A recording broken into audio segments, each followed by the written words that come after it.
General শিক্ষিত ভাই বোনরা দিনের পথে আসার পর ইলম অর্জনের প্রতি সচেষ্ট হচ্ছেন, এটি খুবই সুসংবাদের কথা। কিন্তু এই পথ মারাতে গিয়ে অনেকেই কুল কিনারা খুঁজে পান না। কোত্থেকে শুরু করবেন, কি দিয়ে শুরু করবেন, কোথায় পড়বেন, কার কাছে পড়বেন, কিভাবে পড়বেন, এমন হাজারো প্রশ্ন ভিড় করে তাদের মাথায়। এগুলোর সদুত্তরও সহজে খুঁজে পান না অনেকে। ফলে তাদের ইলম চর্চার পথটা হয় অনেক বেশি কঙ্কটাকীর্ণ কিংবা অগোছালো ও অসম্পূর্ণতায় ভরা। আজকের আলোচনায় মোটামুটিভাবে ইলম চর্চার পথ ও পদ্ধতি সম্পর্কে সংক্ষিপ্ত তবে সামগ্রিক একটি ধারণা দেওয়ার চেষ্টা করব ইনশাআল্লাহ। ব্যক্তিভেদে এতে কম বেশ হতে পারে বা ধরনে একটু আধটু পরিবর্তন আসতে পারে, তবে মৌলিকভাবে পুরো বিষয় এমন বা এর কাছাকাছি হবে আশা করি। জেনারেল স্টুডেন্টস, কর্মব্যস্ত ভাই কিংবা মাস্তুরাত মা বোন, প্রত্যেকেরই ইলম চর্চার সময় সুযোগ সমান না। এক একজনের সুযোগ এক এক রকম হয়ে থাকে।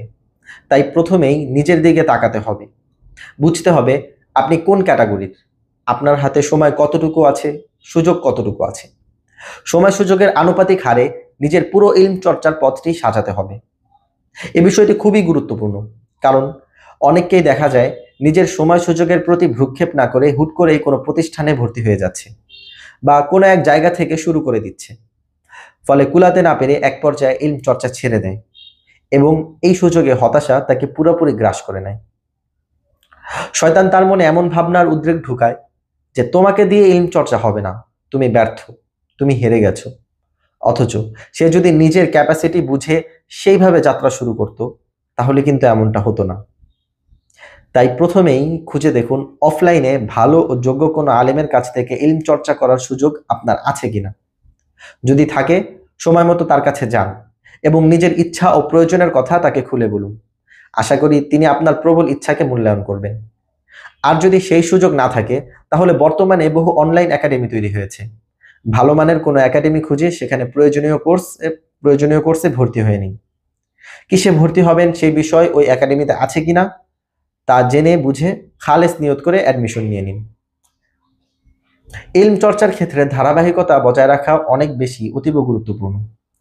যদি আপনি কোরআন পড়তে না পারেন, তাহলে সর্বপ্রথম শুদ্ধভাবে কোরআন পড়া শেখার পেছনে সময় দিন, তারপর অন্যান্য দিকে মনোযোগ দিন।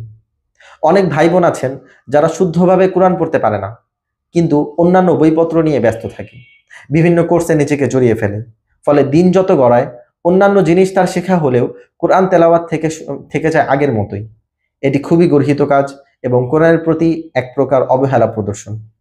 এ ধরনের ত্রুটি কারো থাকলে তার উচিত দ্রুতই তা সংশোধন করে নেওয়া।